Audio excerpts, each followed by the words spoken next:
स्वतंत्रता दिवस की हार्दिक शुभकामनाएं देती हूँ। आज हम उस स्वर्णिम दिवस का उत्सव मना रहे हैं जब वर्षों की दास्ता के बाद भारत ने स्वतंत्रता का अमृत प्राप्त किया। यह दिन केवल उत्सव का नहीं, यह दिन उन अमर वीरों के प्रति अपनी कृतज्ञता प्रकट करने का दिन है जिन्होंने अपने प्राणों की आहुति देकर हमें स्वतंत्र भारत का गौरव प्रदान किया। प्रिय साथियों, भगत सिंह, रानी लक्ष्मीबाई, लाला लाजपत राय और असंख्य वीर सेनानियों ने हमें एक सीख दी है कि मातृभूमि से बढ़कर कुछ भी नहीं होता। उनका साहस आज भी हमें स्मरण कराता है कि हमारे कर्तव्य क्या हैं अपने राष्ट्र के प्रति। उठो जवान, देश की वसुंधरा पुकारती, उठो जवान, देश की वसुंधरा पुकारती, पुकारता ये देश है, पुकारती मां भारती।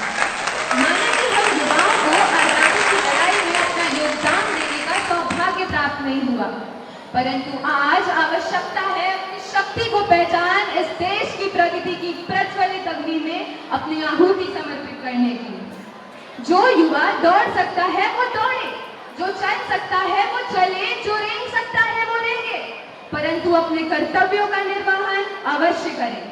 जिस युवा को तकनीक में रुचि हो वो अब्दुल कलाम बने। IIT, NIT से पढ़ने वाले छात्र नासा के लिए नहीं अपितु इसरो के लिए काम करें। हम क्रिकेट, फुटबॉल, हॉकी, कबड्डी खेलें तो भारत के लिए खेलें।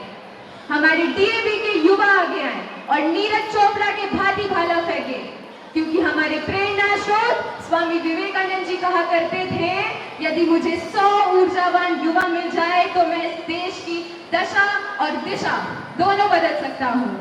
तो आइए आज हम ये संकल्प लें कि हम सदा परिश्रम, अनुशासन और राष्ट्रभक्ति के मार्ग पर चलेंगे तथा अपने कर्म और ज्ञान से भारत को और भी अधिक महान बनाएंगे, क्योंकि हम उस देश के नागरिक हैं जिसके होठों में गंगा और हाथों पे तिरंगा है।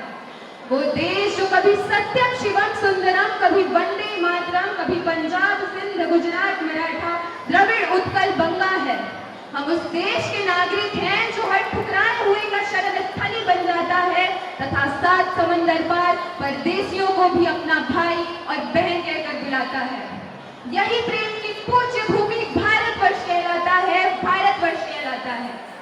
ये अर्पण की भूमि है, ये तर्पण की भूमि है। ये अर्पण की भूमि है, ये तर्पण की भूमि है। इसकी नदी नदी हमारे लिए गंगा है, इसका कंकर कंकर हमारे लिए शंकर है। हम जिएंगे तो इस भारत के लिए और मरेंगे तो इस भारत के लिए, और मरने के बाद भी हमारी अस्थियों को अगर कोई कान लगाकर सुनेगा